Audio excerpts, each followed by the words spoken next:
Hi, everyone. Thanks for joining us today, particular to Commissioner Greenberg.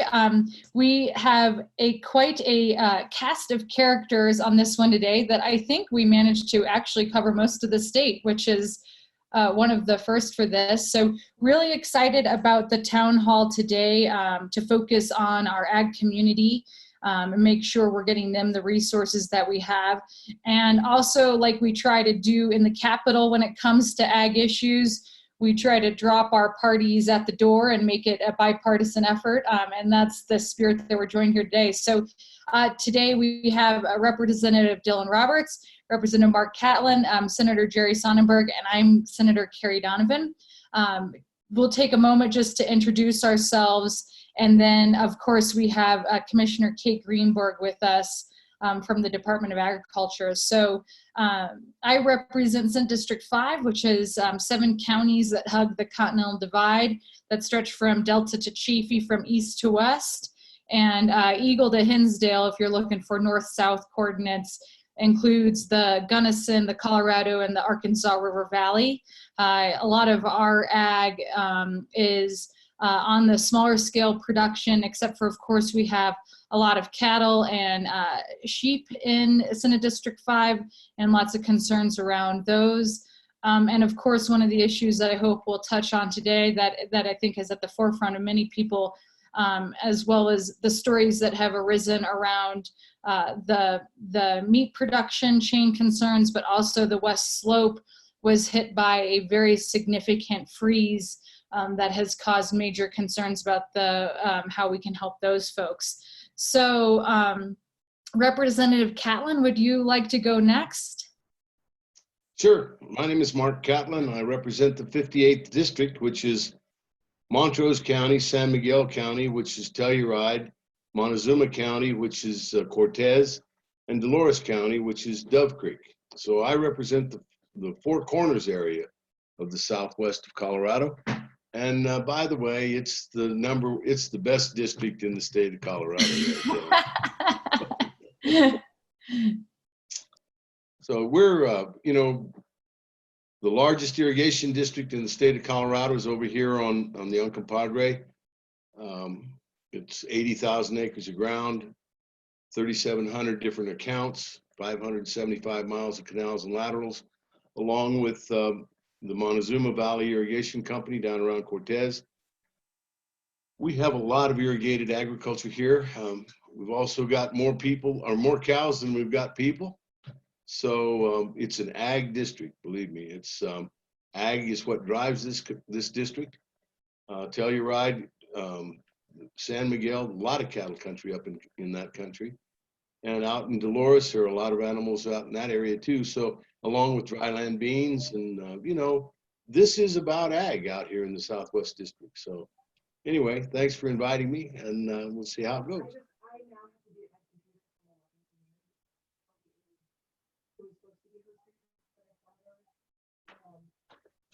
I'm getting uncomfortable. Call on somebody else.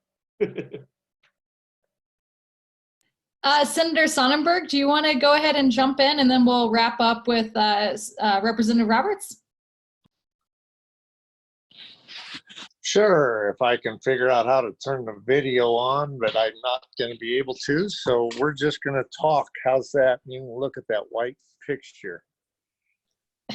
We'll just stare at your name and listen. Oh, we got you. All right, here we are. I apologize, and I need to apologize to the people I'm here with. I'm in a parts store getting parts, one of those essential businesses, getting parts for my tractor right now. So anyhow, I'm Senator Jerry Sonnenberg. I represent 11 counties in northern 2/3 of the Eastern Plains, 21,000 square miles. Glad that we're having this opportunity to have this discussion today and see concerns that may be coming up, and actually I'm here to listen, so I'm anxious to hear what everybody has to say. But thank you, Senator. Representative Roberts, why don't you jump in? Although no one's going to be able to top being at a parts store buying tractor parts. So Jerry, you win the award for calling in from the best location. Well, that's certainly true. Thanks, Kerry. Thanks, everybody, for tuning in. My name is Dylan Roberts. I'm the state rep for House District 26, which is Eagle County and Routt County, and the chair of the House Agriculture Committee. Excited that we have Commissioner Greenberg here with us today so we can hear a little bit about what the department is doing in response to the coronavirus and answer some questions that I know we've gotten. I'm sure some more questions will be generated as the conversation goes on. But for everybody who's tuning in who is a producer and working in agriculture, thank you for continuing to do your essential work during this crisis. I know it's been challenging for you, but you know, we are relying on you during this time of crisis, just like we always rely on you. So I hope we can be a good resource today, get you some new information. And if we can't answer a question today, we can find out for you and get back to you. So let's get going. Kerry, you want me to introduce Commissioner Greenberg? All right, so we are fortunate to have Colorado's Commissioner of Agriculture, Kate Greenberg, on the Zoom chat with us today. She's going to give an update from her department and the state in general on the response to coronavirus and how it's impacting agriculture in rural Colorado. She'll talk for a few minutes and then we'll go into questions. If you have questions and you have that Google form that we sent out prior to this, please use that. If you don't, feel free to use the chat function here or the Q&A function here on the Zoom, and we'll do our best to get to everybody's questions before we have to be done at noon. So with that, Commissioner Greenberg, thanks for joining us today. Great. Thank you, Representative Roberts. And thank you, Senator Donovan, for hosting. It's good to be on with you both. And of course, Senator Sonnenberg and Representative Catlin, really great to see you all. It's been a little while with the legislature on hold. So I'm glad we can make this happen today. I have a few updates around what we're doing at CDA, what we're tracking out in the field. And then of course, as you all mentioned, really looking forward to hearing what's on folks' minds who are on the call. So it has been, it's been a big last 6-8 weeks, longer than that, I think, that we've been planning for this at the Department of Ag. From an operational perspective, let me start there. I'll start at home base. You know, we've got our headquarters in Broomfield. Of course, we've got folks out in Palisade at our insectary, down in Monte Vista for our fruit and veg inspectors, and of course, Pueblo for the state fair, as well as remote teams all around the state. Our brand inspectors hit almost every single county, for example. So we've been managing our team of almost over 300 people in primarily a remote context for almost 2 months now. We've got about 80% of our office staff working from home. The vast majority of us are already socially distanced, and our goal has been protecting, you know, our employee health and safety while continuing our operations and providing excellent customer service. I just got to give a hats off to all of our Department of Ag staff who have done incredible work transitioning during this time. You know, a lot of the work we weren't necessarily set up to do. We were starting to you know, use our flex place policy, but we needed to get laptops. We needed to get some applications online. For example, our pesticides team got our pretty much our whole pesticides program online and have pivoted to be able to do our work remotely. So just big hats off there. We are in the middle of planning for what's next. Of course, now that we're under the Safer at Home order statewide and still navigating all the local orders, we're working closely with all of our divisions to map out what the weeks and months ahead look like. So our goals remain the same, though, protecting our staff safety, our customer safety, and having a continuity of operations that upholds excellent customer service.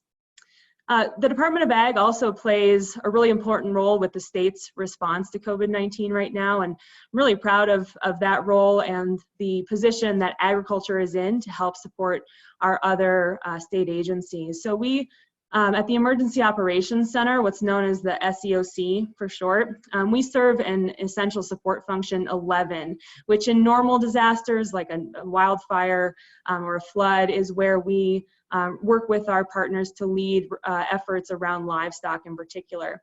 Our ESF 11 function right now is playing a really critical support role for our other lead agencies who are responding to this crisis, like public health. Our assistant state vet, Maggie Baldwin, is our ESF 11 lead. So she is leading efforts for us at the EOC. She was also appointed to run our future planning team at the EOC, which was a high honor. It meant that agriculture and our team was at the helm of helping think through what moving through this emergency looks like, what we need as a state. And so we are front and center as ag, as rural, representing our needs and providing excellent support.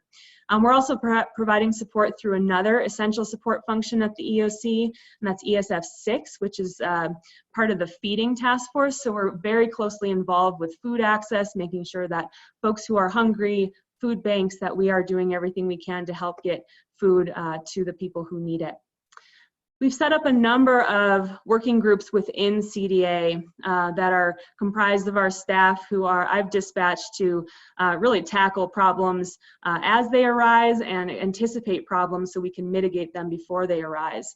One of the first groups we set up was our food security team, and they have really been tasked with combing the entire food supply chain, food and ag supply chain, from field to fork, including food access, to identify issues, pinch points, threats, to work through various channels to resolve those issues.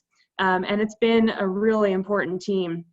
There's been a credible amount of work done to resolve things that have come up. You know, every day it's a new question of what we're going to be tackling, and this team has done some big lifts. So I'll get to that here in a little bit.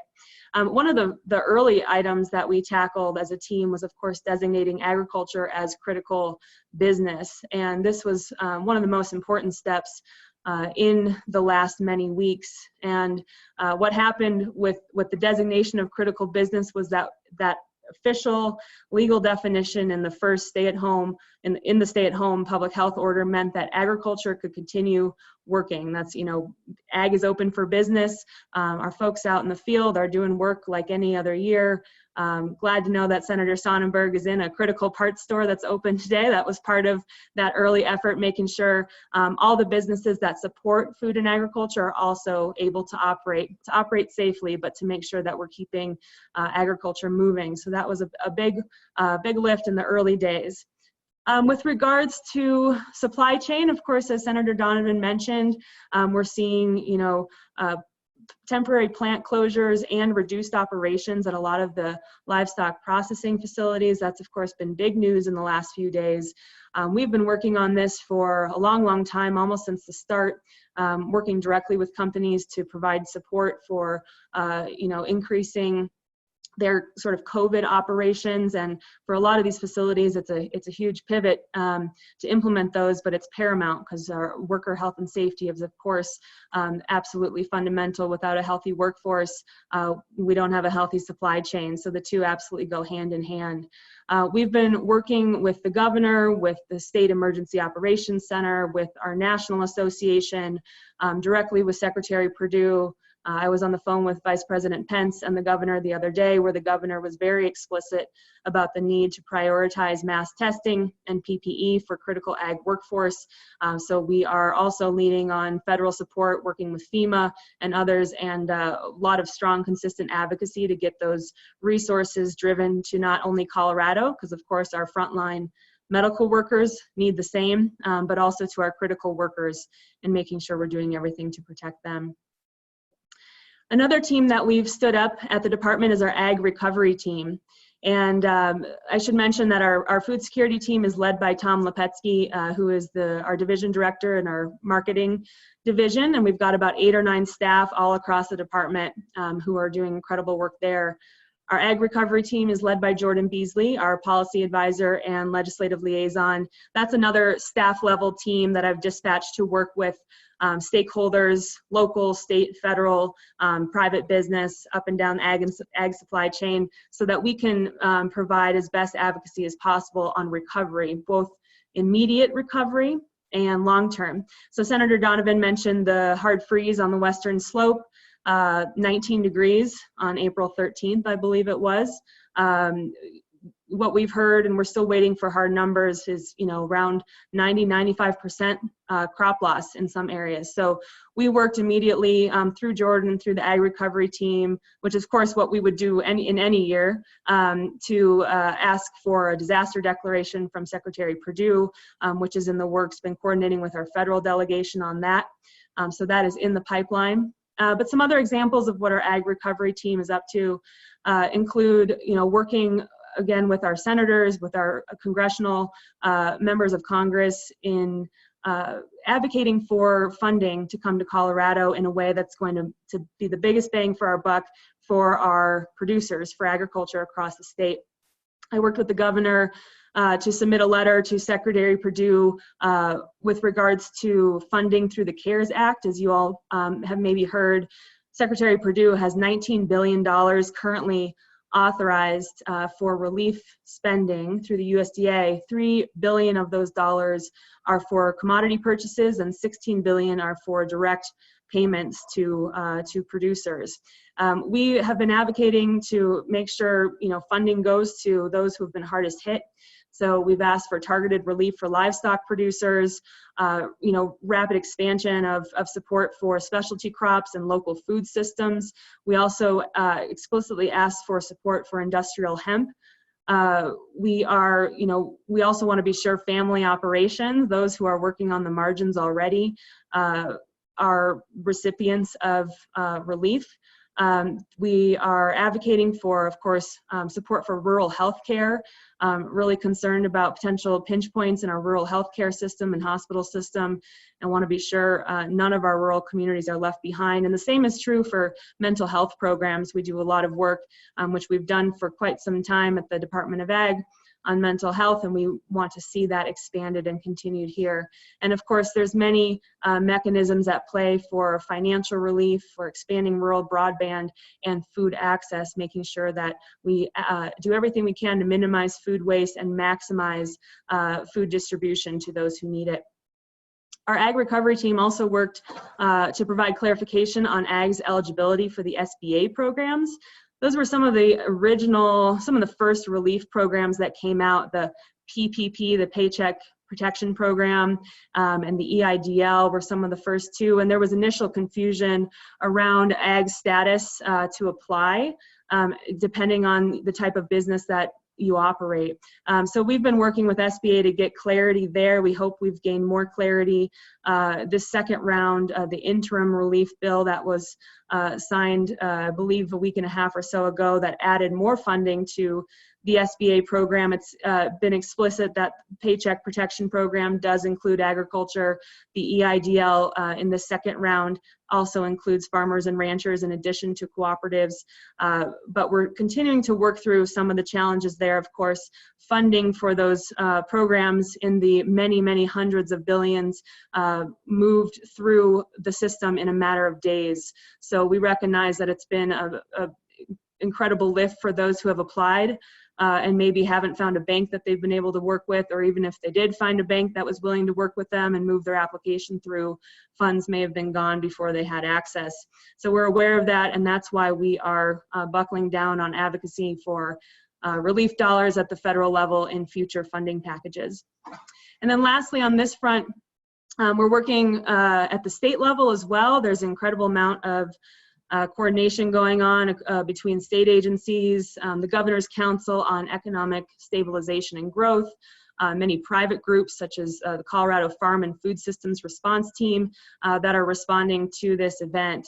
And I should also mention that as part of these efforts, we've also set up a livestock working group, a public-private working group with a lot of our associations looking at potential supply chain impacts due to the plant closures and how we can do everything possible to mitigate for those impacts. Happy to talk more about that. But all of these groups are partnering every possible place.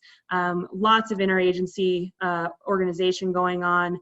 I'm also working directly with all of our local public health through CDPHE, I've been on the call, I believe, with all 59 or so around the state, talking about the importance of keeping ag business open at the local level and offering our support as a state agency for how we can help local public health work through the public health issues that are, of course, absolutely fundamental while keeping our local markets flowing, keeping our farmers and ranchers able to do business at the local level. Just last few remarks, and then we'll kick it off for questions, but wanted to talk about communications. This has been certainly fundamental for me at the department, for our staff, and also for our stakeholders. So for those of you listening, I want to let you know about how you can keep in touch with us at the department. We send out monthly stakeholder newsletters, which you can join through our website. I've been also sending out emails as needed when big news comes out. So for instance, when the critical business order came out with the stay-at-home, I sent out an e-blast to help define kind of what that meant for agriculture. So we're trying to get you real-time information. I've also been, we stood up weekly briefings with the Ag Council, which is a membership organization of membership organizations representing the entire state and various industries across the state. So we're doing essentially what we're doing today every single week with leaders in agriculture. And I offer that to anybody who would like to host that with their membership. I'm more than happy to present in this way as well. We've also got targeted emails for specific program areas. So for instance, for our PACFA program, our Pet Animal Care and Facilities Act program, we've been communicating directly with our pet animal stakeholders almost weekly as new orders are issued. And there's a lot more gray area on the pet animal side than the agriculture side. So we're really committed to providing as much detail as possible. Of course, we're on social, Facebook, Twitter, Instagram. We've got a great COVID-19 webpage as well for anybody looking for resources, federal resources, state resources, what the department's operations look like. That's also on our website, and I'll get these up in the chat box when I'm done so that you all can follow us there. Last few items to mention. We've got an incredible Ag Commission, 9-member, governor-appointed, working farmer and rancher board. That's essentially my advisory council. They also are, review all the rules and regs that come through the department, and our incredible resources. They're local, they're throughout the state. We've got our 9-member board that is representing you out across Colorado. And then lastly, really proud of our Colorado Proud team. They launched many weeks ago a new campaign called Keep Colorado Strong. And we are buckling down on marketing, promotion, helping our farmers and ranchers who are struggling with making this massive pivot in business, whether it's a complete overhaul of farmers market operations, or if you used to sell into food service and restaurants and now you've got to pivot to retail. Our producers are innovating, they're getting creative, they're working their tails off to figure out what their markets are going to be in the months ahead, and we're here to support them in our consumer-facing program however we can. So just encourage folks to follow Colorado Proud and look for ways that you can support our local producers. With that, that's my comments for today, Senator Donovan and Representative Roberts, and just want to reiterate my thanks for setting this up. And transparency and availability throughout this time is absolutely fundamental, and the more that I can do to support you all and your stakeholders in getting access to the information they need, the better. So really appreciate you taking the time and inviting me today. Well, thanks for that wealth of information. That was like the Department of Ag in a 15-minute nutshell, I think. So thank you. I also wanted to take a moment right now. We have a bunch of other legislators who have joined us on the call today. To be quite honest with the crew, we had to restrict what the panel looked like because we have rules and regulations around when committees can and can't meet. So we invited Representative Catlin and Senator Sonnenberg as our kind of joint heads on both ag committees. But Rep. Roberts, could you please acknowledge who else is with us on the call? Yeah, absolutely. We're really excited to have a strong bipartisan group of legislators from both the Senate and House Agriculture committees. So far, I am seeing Big group, we have Representative Arndt, Representative Young, Representative Valdez, Representative Will, Representative Pelton, and Senator Rodriguez. And those are the names I'm seeing. If I'm missing you, I apologize. Some of these are phone numbers and I don't have names associated with them.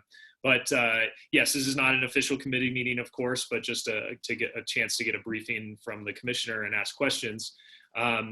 Any of you, if you can use the chat function, if you want to ask questions, or text either Kerry or myself and we'll get your question asked. Since we are talking about the legislature, I'll just take the first question and then kick it back to Donovan. There was a question about, what is the legislature doing right now and are we going to go back? We are in recess right now, if you don't know, because of the coronavirus pandemic and to protect public health and safety. We are slated to go back on May 18th, which is a little over 2 weeks from now. We have to do a few things, and that's why we're going back. We have to pass the state budget for the next fiscal year. We have to pass the School Finance Act. And there's also a few sunset bills related to agriculture that are going to be really important to get passed. Other legislation, it's still unclear what is going to move forward and what will not move forward because of the current times. But there are some things that we are required by the Constitution to do. So we will be going back on May 18th to do that. It's unclear how long we'll be meeting, but there will certainly it will be a different world when we go back to the Capitol, less, more social distancing and some new procedures to protect safety. But that's the status of the legislature right now. And so we're using this opportunity to ask questions and figure out or get things prepared before we go back. So I'll kick it back to Senator Donovan for some more questions.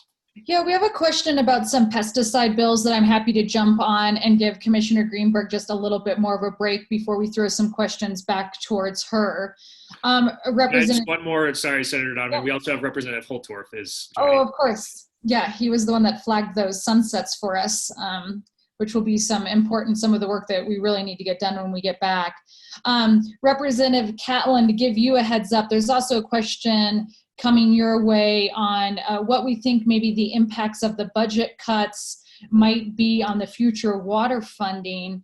But let me address a question that came from a sugar beet farmer with concerns about the pesticide bills that were brought up.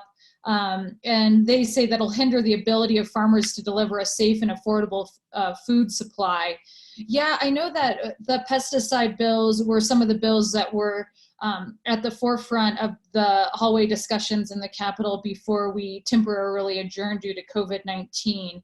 I do not know the current status of those bills.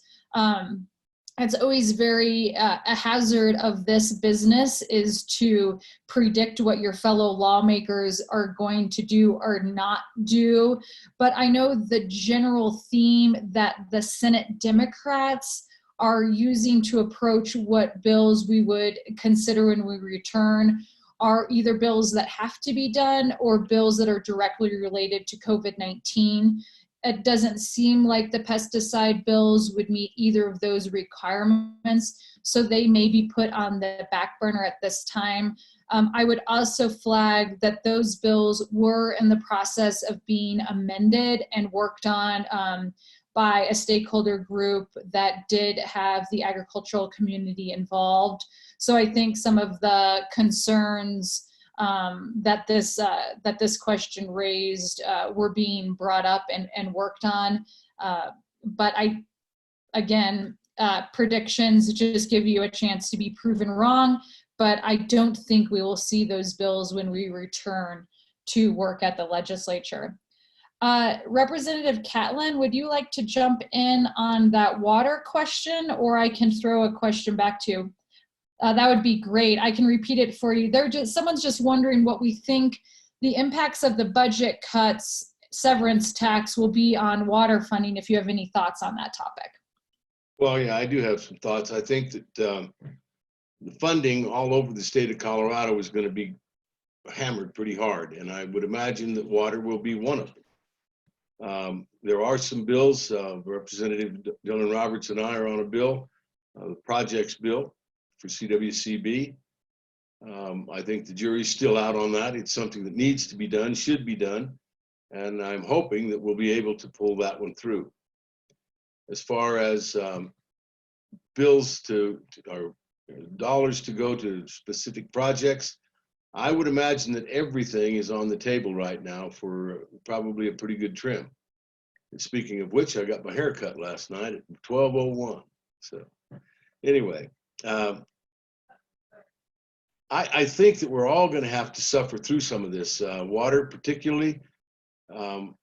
Right now, the state of Colorado is going to be holding itself together in regards to what we can do, what we have been doing, and try to make sure that it remains as a priority in the state. But if we can't do some of the things that keep the state going, I would imagine that water projects and water funding is going to be something that takes a hit because of the severance tax. You know, we don't know what that's going to look like. We have no idea what's coming in.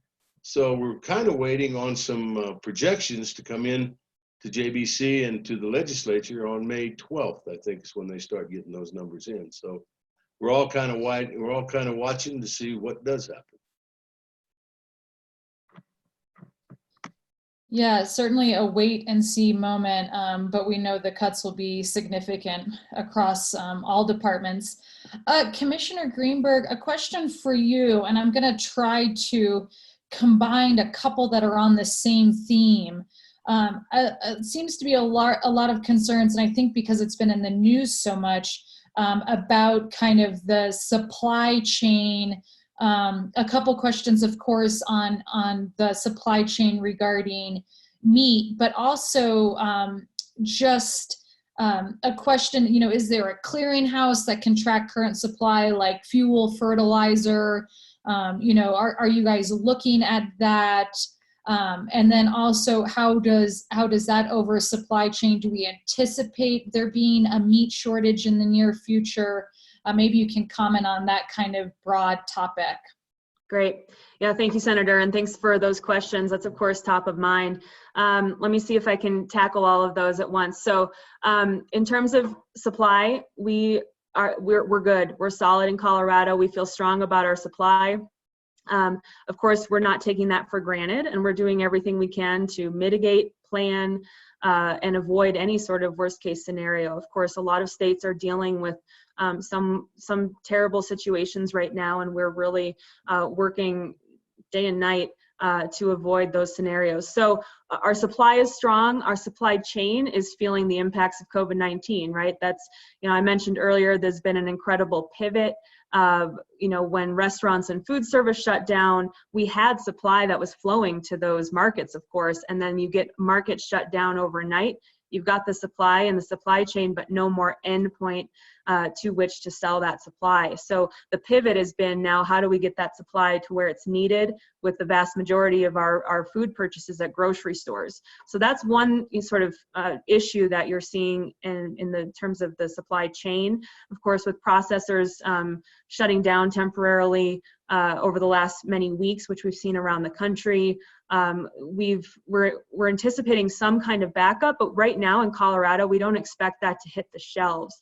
In large part, beef processing gives us much more flexibility than, say, hogs or swine, poultry that other states are seeing.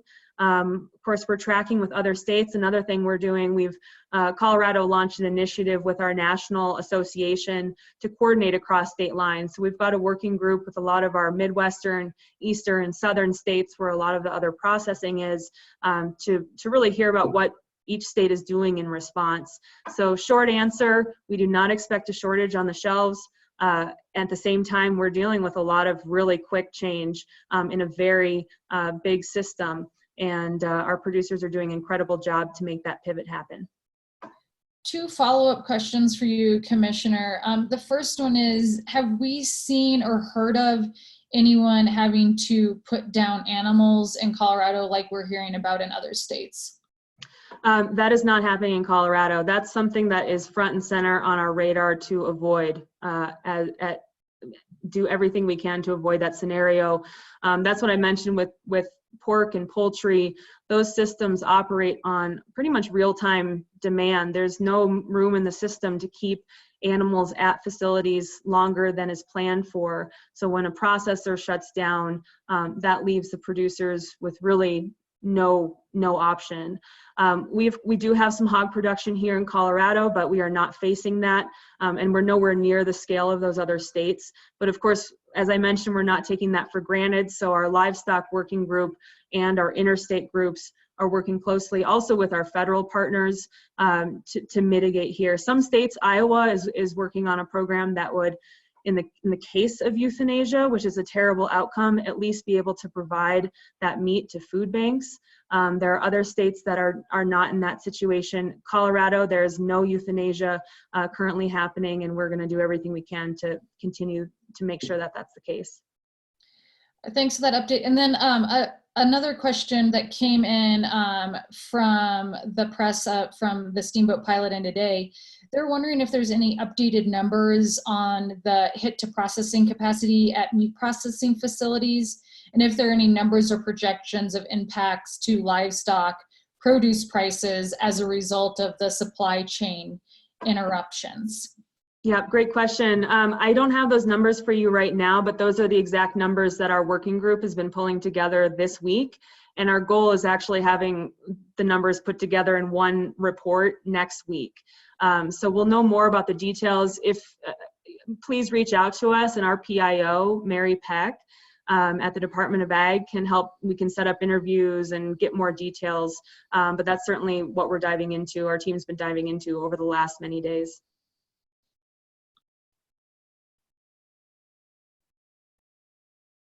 Oops, there we go.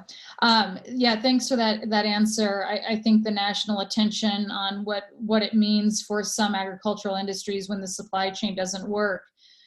You know, I assume a lot of the people that are on this call are in the agricultural industry or are agriculturalists, but I think there's been a lot of education that's needed that some of these commodity scale agricultural production businesses, you can't just push the pause button.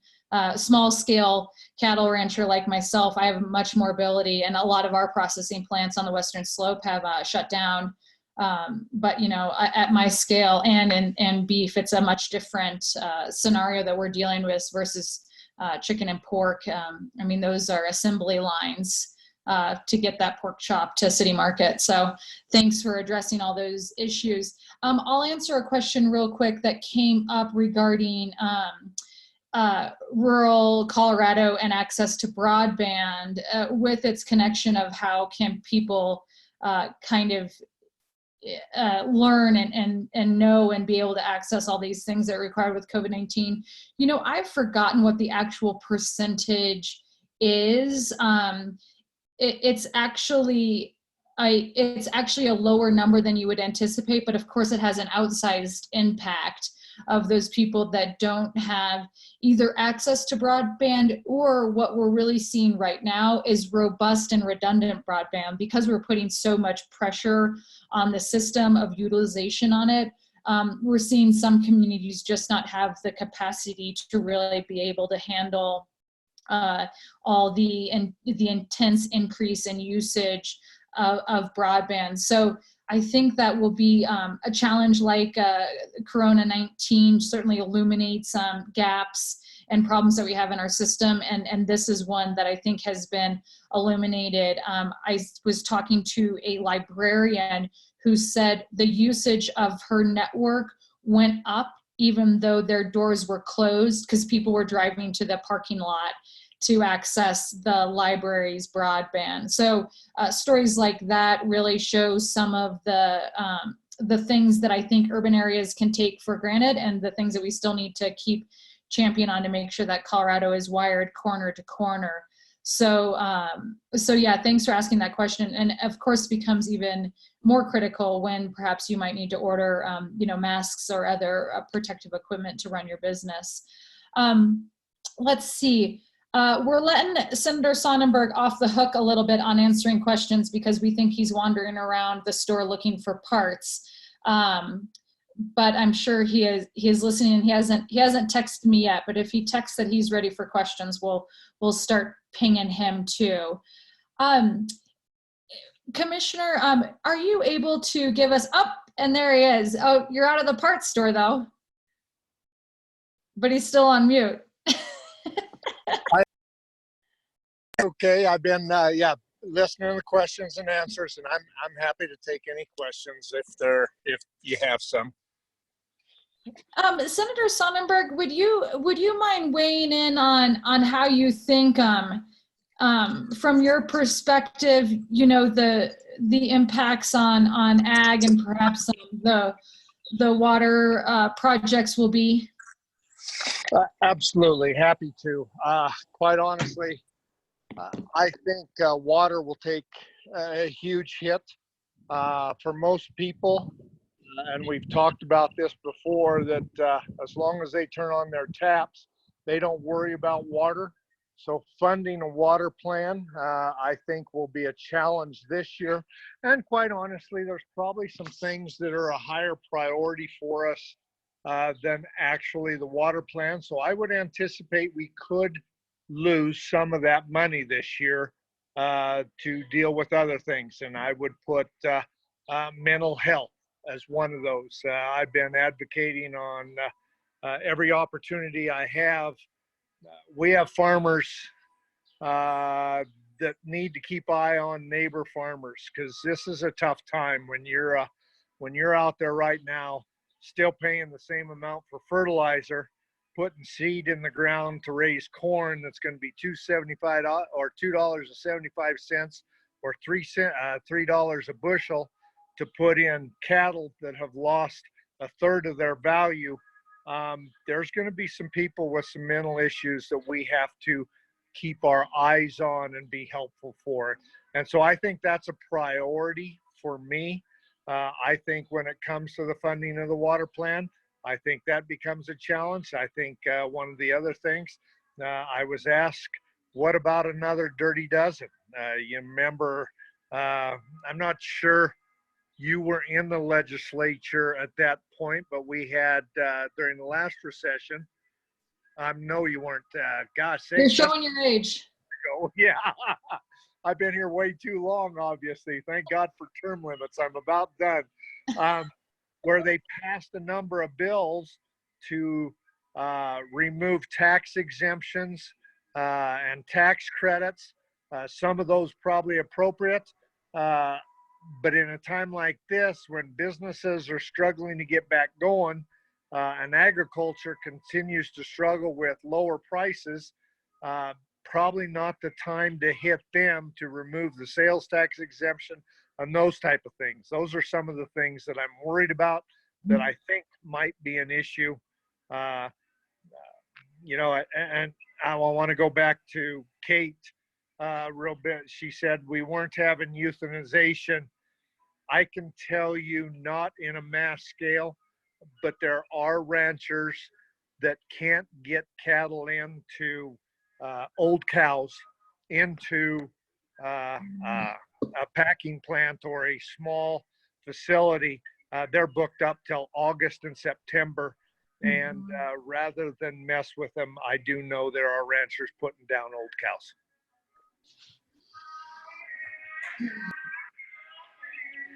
That's those stories are the ones that really start to hit home. And Jerry, you're certainly out in the mix of it out there. On that note, I was wondering, Commissioner, and then maybe Representative Roberts, you could follow up. What are some resources out there for people to access, either at the federal level or at the state level? Perhaps if they're agricultural specific, or just small business support as well. So, Commissioner, you can jump in, and then Dylan, why don't you follow right up after her?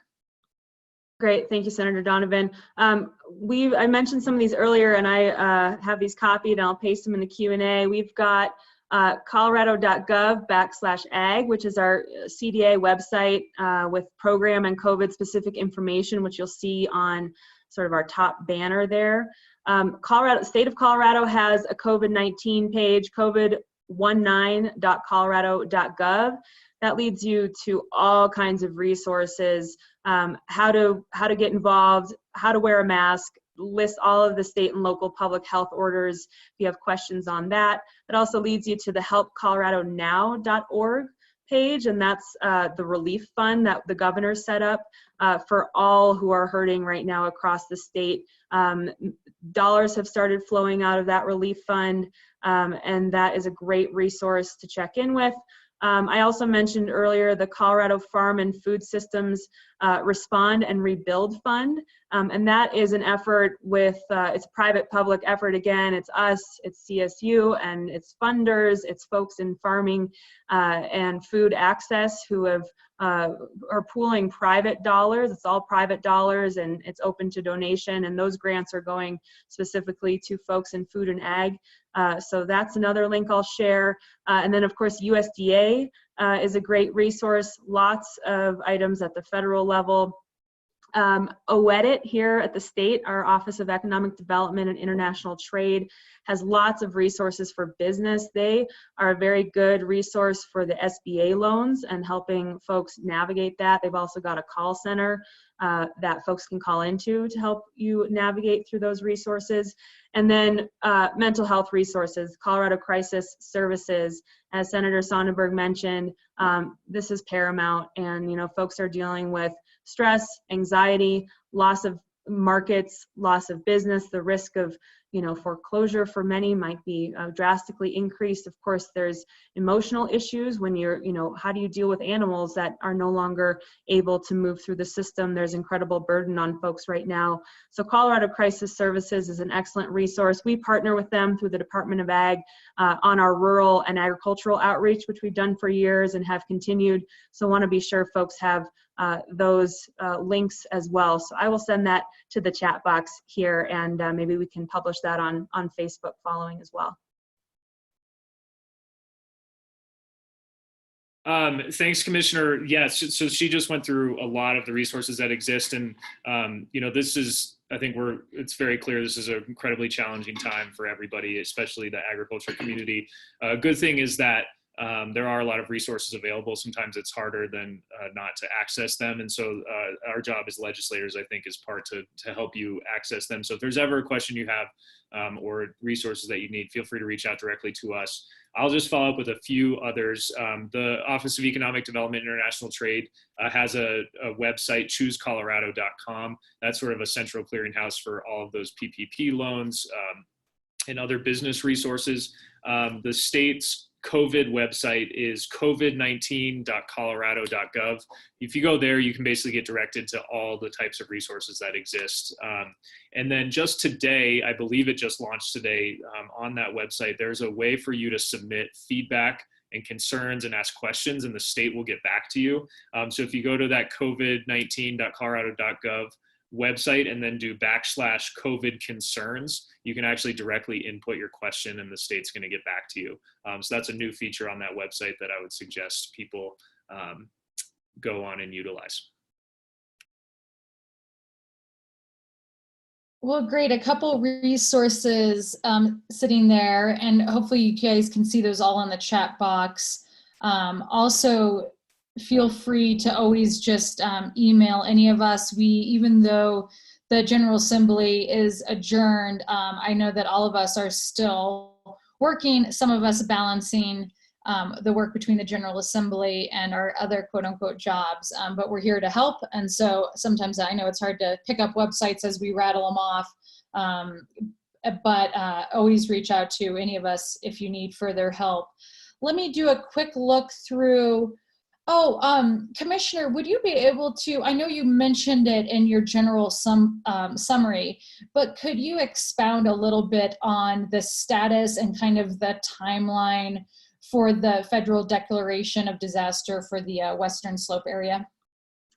Yep, thanks for following up on that. So we submitted our letter, our request, I believe it was it was around the week right after the hard freeze. As we were working with all of our growers on the Western Slope and the governor's office and staying in touch with FSA. We're also making sure our delegation, our federal delegation, is staying on top of this one, our senators as well, Senator Bennett and Senator Gardner. I don't have an exact timeline for you today. Jordan and I were actually just talking about this yesterday. So maybe that's a place I'd like to keep in touch with you all on, because it's in the USDA hopper right now. So we're just doing our best as a state to keep pulse on when we can expect that timing. I know part of it is that our numbers are really rough in terms of expected crop loss. So we're working to get sort of more refined numbers through that process, but more to come. Hopefully next week we'll know more. Thanks. We'll keep in touch then on that and try to push out that information as it comes available. The rapidity with which some of these decisions, actions, and resources are happening, we're really trying to push stuff out on social media. If that isn't a convenient way for you guys to get the information you need, I will go ahead and post my email and phone number in that chat panel. Always available if there's something you're missing. And even if you send me an email and say, hey, I'm looking for information on this particular topic, I'll try to keep you in mind and send you some personal information if anything comes across my desk. So I'd love to give some time to the senators and representatives and the commissioner to give any closing thoughts or things that we didn't get a question on that you think would be important to highlight. So why don't we we'll start with Representative Roberts, go to the commissioner, Senator Sonnenberg, you can jump in, and then Representative Catlin will follow up with you as we approach this noon hour. Representative Roberts. Thank you, Senator. Thanks everybody for tuning in. I don't have too much to add. I just really appreciate all the resources and conversation that was had today in the resources that were shared. Like I mentioned, there's a lot out there that hopefully we can help you with. But I would just invite anybody, whether it's producers who are tuning in, constituents, legislators, lobbyists, anybody who's interested in working on ag issues as we move forward, hopefully rebuilding out of this COVID pandemic. I think everything's on the table. We're gonna have to make some really difficult cuts when we go back in a couple weeks, but we know that's not the end of the game. You know, we're gonna have to deal with this for many years. And so everything should be on the table, and I look forward to having good bipartisan collaboration as we always do on the Agriculture Committee. Representative Holtorf, I see your ideas, and I look forward to talking with you about those. And I think, you know, we can definitely find some solutions. But thanks to all the legislators for joining today. I left out one other representative. Representative Tatone is also on the line, in addition to the long list of representatives and senators we had joining us. Wish we could be doing this in person, but I know we'll be back together very soon.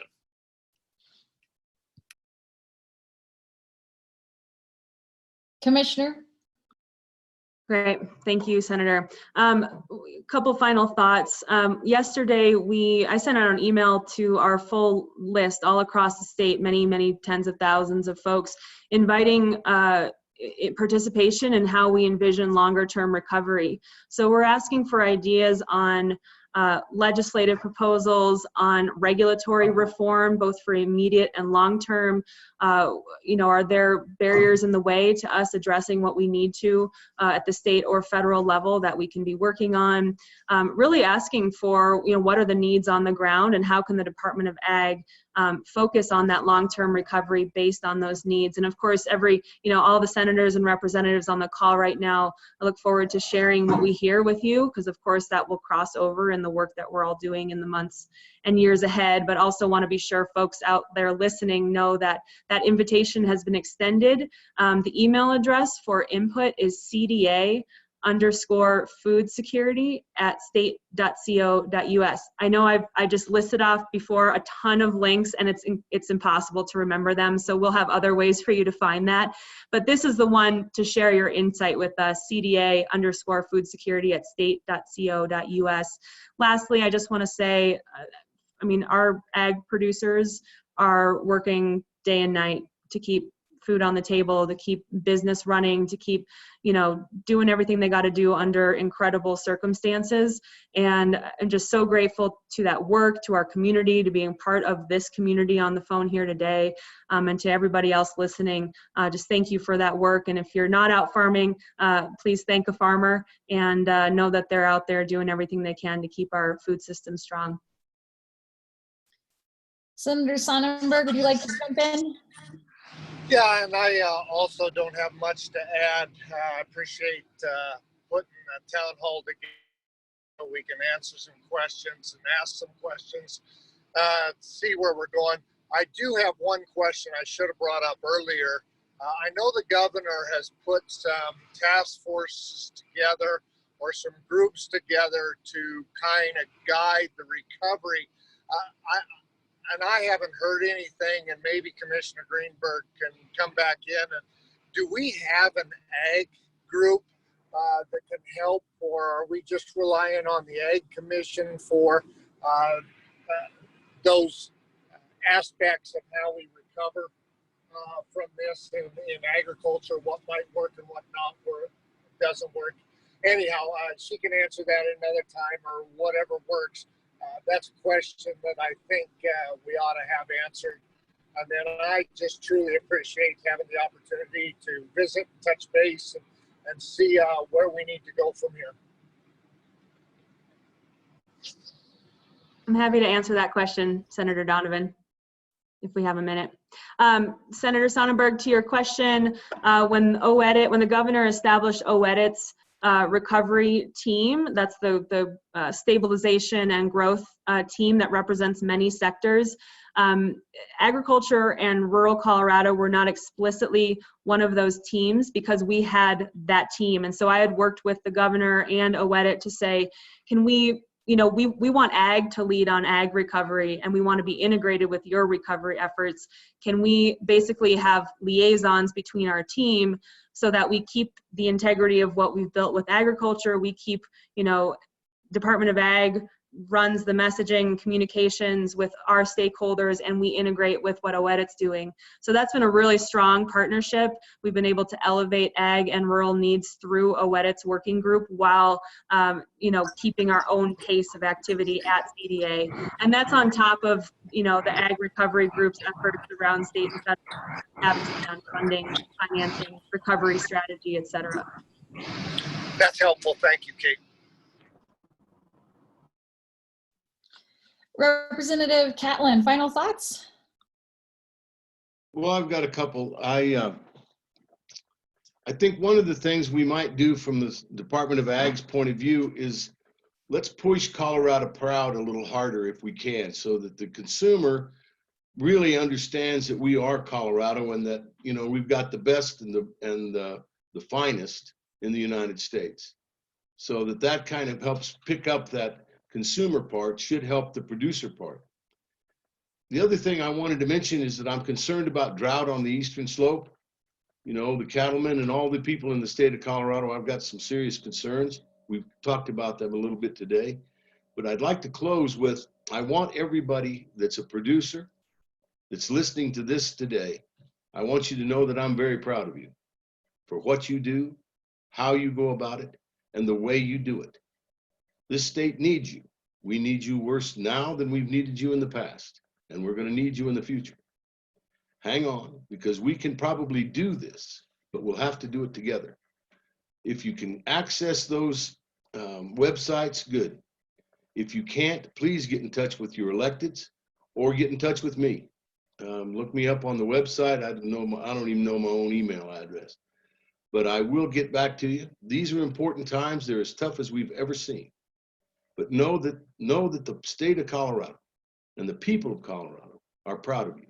One of the top things we see in these surveys is to save ag. Now's the time. Let's get with it. We're going to do everything we can to save ag. So stay with it. We'll be right there beside you. Take good care of yourselves out there. And as my mother said, keep your distance. Thank you for that, Representative Catlin. I bet we can find your email and paste it in the Q&A in the next moments. It's a team effort in the ag world, and that goes for not only figuring out email addresses, but also for the work we do in the Capitol. I will say that the proudest moments I have serving in that Capitol are often around water and ag issues, because it's really a time where you see people that don't always line up with each other really come together with a shared voice to make sure that we are outnumbered in the Capitol when it comes to ag and water issues, but we really do join together as a strong unified voice to make sure that we are trying to speak up for you and do the best that we can with the resources that we have. And that won't change. The next months ahead are going to be some of the more challenging that I think any of us have experienced when it comes to the bottom line and keeping our businesses going. So we will keep you guys in mind as we move forward, but make sure that you guys are keeping in touch with us too, because each one of your stories and challenges is something that we can carry into the hallways of the Capitol to make sure that people know what the reality on the ground is and the challenges that the agricultural community are facing. We know we're also asking you to do this in one of your busiest times of the year. So once again, we're going to ask Ag to do more, which seems to be a theme around Ag. We're always asking you guys to just do a little bit more. But once again, if you guys can find time to reach out to us, that'll help us be your advocates. So thank you, Commissioner Greenberg, for joining us today. It really does mean a lot. Particular thanks to all the electeds that are on this call. I think this has been, at least from my perspective, I haven't seen a call that's had more electeds on it.